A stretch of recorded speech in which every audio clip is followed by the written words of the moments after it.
What's poppin', y'all? This is Deidre with One Shot Game. You already know what time it is and how the motto go. You get one shot at life, but a lifetime to learn all the game you need to improve yourself as a person. Now, this video is going to be on, just a personal experience of how people perceive you to be one way, but when nobody is looking, you can choose to be a totally different person. You know what I'm saying? You get what you give. You are who you need to be. You play the position you need to play. The game of life is like a big old acting game at certain periods in your life or however you see fit for them circumstances. Now, the story I'm about to tell y'all uh, happened when I probably was about 18. I'm grown now, so I could speak on these experiences. But at the time, you just go with your first mind and you do what you feel is necessary. You feel me? And you play your part, right? My first car, right? Shout out to my first love. He helped me get my driver's license. I bought my first car, which was a Delta 88 I got for $200 from somebody from San Francisco. He drove it from San Francisco to Sac. I bought the car. Now, mind you, this is a big body Delta 88. It's brown and like you can dang near hit a pole. And it was metals and it wouldn't cause a dent or a scratch. Like it was one of them type of cars, but the brakes was going on it. You know what I'm saying? But I was sticking and moving that mug all through Sacramento. If anybody know anything about me, they know before it was just me, it was me and my brother. Mostly everybody that I have a connection with or a bond with long term know of my brother, or you feel me, have met him before, because my friends was his friends and his friends was my friends. But a lot of the time, like, he would do things advanced before me that I didn't quite know about, because I was the oldest sibling, but I was insecure about myself and I was quiet and I was shy. So I didn't really interact or feel comfortable talking to people like he did. He was more comfortable with that. I wasn't. I was like, really sticking to myself. Back to him, he was already well equipped with two sides to the story. And what I mean by that is his birthday is June 2nd. So he was born a Gemini and I'm a Cancer. A Gemini has two faces they play off top. They either gonna give you the cool side or they either gonna give you the alter ego side. Being the fact that my brother was raised by a single mother, he had the love. He knew how to be kind and, gentle and soft-hearted due to the fact he was raised by his mom. Due to the fact that my dad was out the picture, he already had that masculine energy still instilled inside of him due to the part my dad played in, helping conceive him. So all the DNA that my daddy had installed in him, going way back centuries and centuries, because this is how I go, was already inside my brother, right? This boy, should I say, at the time was doing stuff that I didn't quite know about, but I was realizing and paying attention. I would never ask no questions. I would just let him do him. And I think a lot of times my brother did things that he didn't want me or my mom to know about to protect us. You know what I'm saying? He doesn't want to get my mom involved and he doesn't want to get me involved. So he's going to do things, you know, out of his own reach. He was popping pills before me. He was smoking weed before me. He was doing all type of things that I had no clue about. And it's crazy because when I first started smoking weed, I first started smoking with him. You know what I'm saying? I guess my mom had caught him at the time smoking, and she asked him, do Deidre smoke? And he was like, no, but she will. And I started kicking with him, and one day he did it, and I was like, let me see what that be like. And then next thing you know, you feel me? We started rocking and rolling and chilling. And he was the first person I started smoking with. He was the first person to teach me how to roll, because we was riding one time with somebody. They passed it to the back. I was like, here, roll it. And I pretended like I knew what I was doing, and I didn't. And he was like, here, you gotta do it like this. You feel me? So he was always helping me out. Anyway, long story short, this year it'll be 17 years my brother has been gone, and I have a lot of memories and a lot of heartfelt things that I have did with him, as well as things that I had no business doing.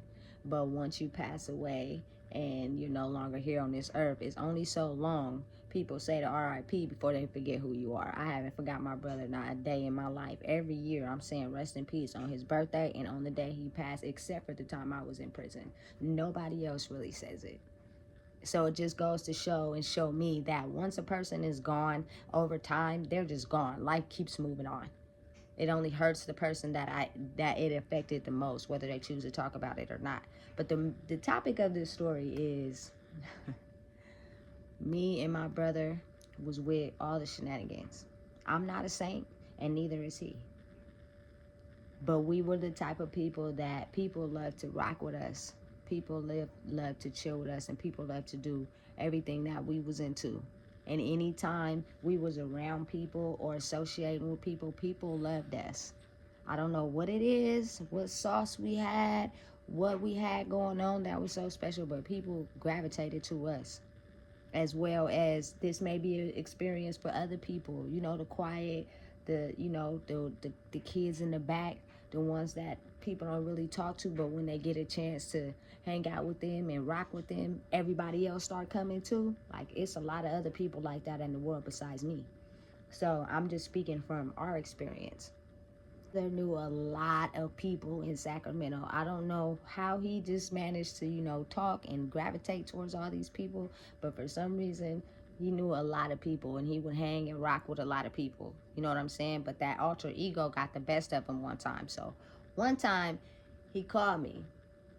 He like, look, I need you to bring you and all your people, you feel me, to come help me do this robbery at this person's house on Fair Oaks Boulevard. Okay? Right? And I'm with it at the time, because all he had to do was mention money and weed. Everybody was going to get a cut of the money, and everybody was going to get a cut of the weed. Not my brother's, you feel me, standing mutual friend. This is somebody that he knew and kicked it with, and he knew he had the plug, and he would go over there and pretend like he was chilling with them and like he was cool with them, and then he would call me and I would set up the play. Right? So everybody that I kicked it with, from my first love to my partners, you feel me, to their partners' cousins, was all down. We had a whole system of how we was gonna do this. We was gonna come, we was gonna, you feel me, knock on the door, he was gonna open the door, everybody was gonna run in with their weapons, get whatever they want, get whatever they needed, you feel me, and we were gonna meet up at this spot after we left there. And then everybody was gonna get some weed and some money, right? And that's exactly what happened. You feel me? Now, me, on the other hand, I'm just the pilot. I'm just orchestrating the whole thing. This time around, I didn't even go in. I didn't even have to go in the house. I just popped the trunk of my Delta 88 so that everybody could be able to put whatever stuff they was getting out of the house in the back of the trunk, because it was clothes, it was shoes, it was everything. So he called me like, hey, I'm ready. Mind you, this is on Fair Oaks Boulevard. If anybody's from Sacramento, they know Fair Oaks Boulevard is like a main street. It's like hella traffic that goes up and down this street right here. And the house sits on that main street. So when I tell you, we hopped out of the car looking like we was going to go rob somebody on a main street. At any point, anything could have went left. Fortunately, that didn't happen. So he called me. All my partners pull up. We pull up. I back in the driveway, pop the trunk, right? We knock on the door. Boop, boop, boop, boop, boop, boop, boop. They run in. Woo, woo. One of them, you feel me, try to put the pistol he had to my brother's head. My brother like, hey, I'm the brother. Woo, woo, woo, woo, woo. You feel me? My brother had already got the money and the weed. So as he's chilling with this dude, you know what I'm saying, earlier that day, until he was ready to set up the play, because I guess he had figured out when they was going to leave or where the people was going to leave. I don't know how he figured that out, but he orchestrated it. But he had already been over there chilling with them, so he already knew what's up, right? He had already had the weed and the money, right? So as everybody is getting everything they can out the house, mind y'all, listen, this could have turned left so fast because there's so much traffic on the street, and at any point anything could have happened, because this is in Carmichael and we looked it like we was hot. But we was not giving two dams at that time. I was gonna cuss, but I'm not gonna do that. Right? So everybody go in there, they get clothes, shoes, everybody coming out with stuff. Woo, woo, woo. You feel me? My brother already got the weed, already got the money. Da, da, da, da, da. This heist happened so fast. Adrenaline is pumping. I say it probably took us maybe about 5 minutes, 6 minutes at the most. Everybody put everything in the trunk. We smashed the trunk. You feel me? I smashed off in my car. Somebody else in another car, feel me, parked down the street. We all hop in the car. We gonna meet up at the apartment. You feel me? That my partner had already set up for us. You know what I'm saying? So we all get there. My brother dispersed. You feel me? Everybody a couple dollars. You feel me? Everybody had some tree. You feel me? And of course, you know, he got the bulk of it, which I seen once I got to the house. Once I got home to the house, I seen, oh, okay, this little guy, you feel me, had most of the money and most of the weed. He had already set this up from the get. I don't know if he was already kicking it with dude or what, but all he needed was the backup crew. And I was the one who set it up with the crew I had. So now everybody's cool. Everybody got weed. Everybody got money. You feel me? They got whatever clothes and shoes, whatever they had going on. You feel me? Everybody's content. Everything is cool. You know what I'm saying? So as I get back to the house, you feel me? My brother gets to telling me, you feel me, everything that happened, and you feel me, the whole setup, the whole get down. Now, do I know if he was telling the truth or not? I don't know. Or was he just telling me from his perspective? Could have been. But I do know that once he passed away, that dude that he did that to was super fired up at him. He like was holding a grudge. He was mad at my brother because the crazy part is he probably never seen it coming. He probably never even thought that my brother would do something like that to him. He played it off so cool, you feel me, that the dude was probably flabbergasted when the whole thing went down. You know what I'm saying? He probably had no clue. And that's what I'm saying by my brother, you feel me, already knowing how to play both sides. He went in, you feel me, caring, compassionate.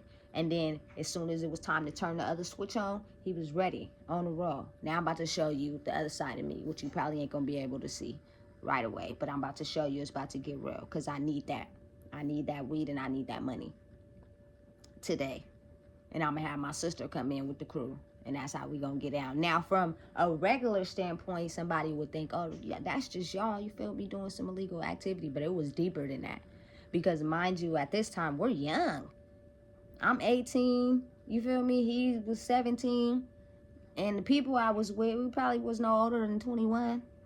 We're already having a gangster mentality. Already having the mentality of, oh, we cool, life is cool, but we need this. And we finna go in and make sure we do this and that. Like, everybody got the gangster hustle mentality. It's not until you get older and figure out, you know, the consequences that come with certain stuff like that to where you be like, you know, that ain't cool. But you have to grow first. Who's not enticed by money and weed at the time? That's what we was on. You know what I'm saying? But it just sums it down to the reality of the fact that if my brother was alive today, we would be a cold combination. But unfortunately, you know, spiritually things happen. You know what I'm saying?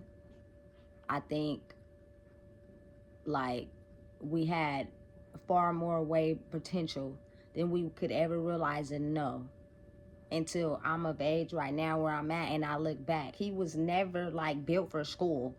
This boy was always getting into it all the time at school. Always this boy just didn't want to go to school. Like, I don't know what it was with him in school, but it just didn't work out for him. You know what I'm saying? In all these classes, he would go to these continuation schools, you know, every other day or every other week he would have issue and my mom would be right there. As where with me, I liked it to go to school because that was my time where I get to be by myself with my people and chilling, not at home, you feel me, feeling isolated and stuff. You know what I'm saying? But for my brother, school just didn't ever work out for him.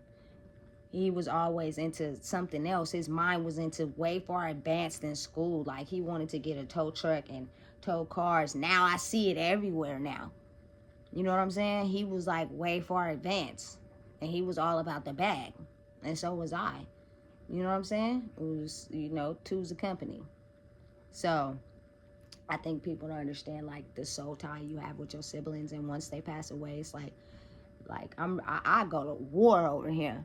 Big facts. You feel me? Can't nobody tell me nothing about that boy. Can't nobody talk about him. Can't nobody mention him. Can't nobody put smut on his name. Can't nobody say nothing degrading about that boy, because I'm willing to go to war over it.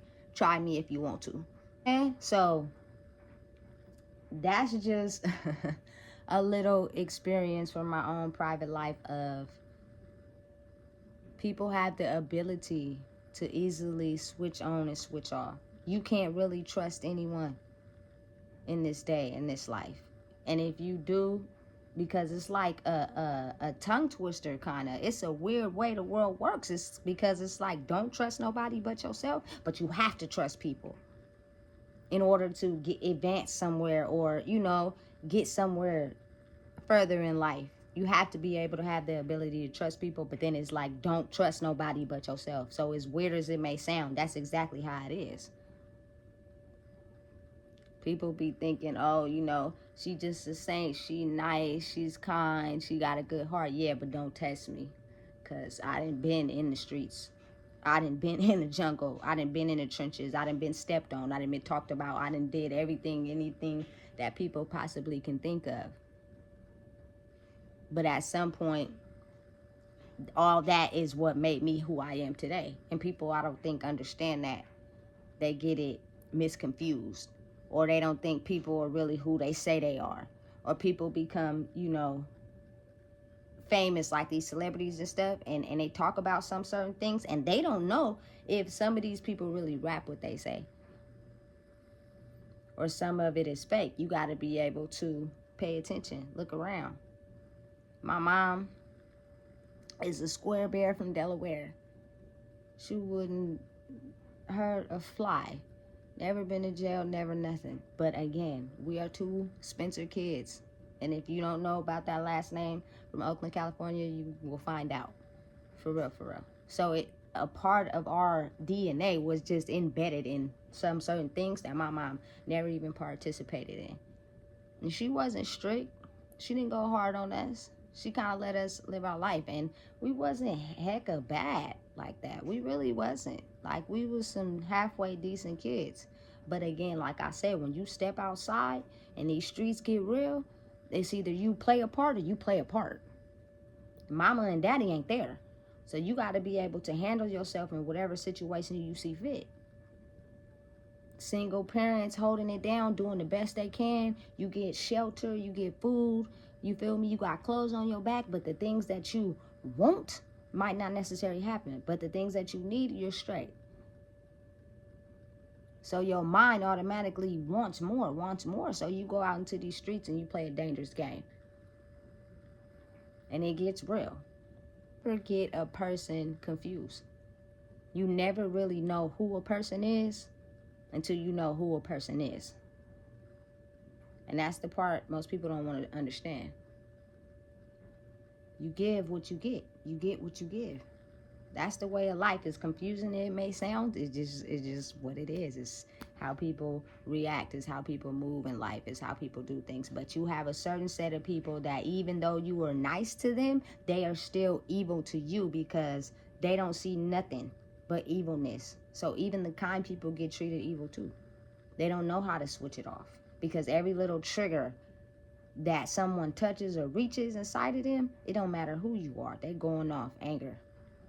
Because all they see is anger, triggers, and you hitting them. So what, you being nice, you didn't hit it, and now I'm upset. They don't know how to turn it off and turn it on.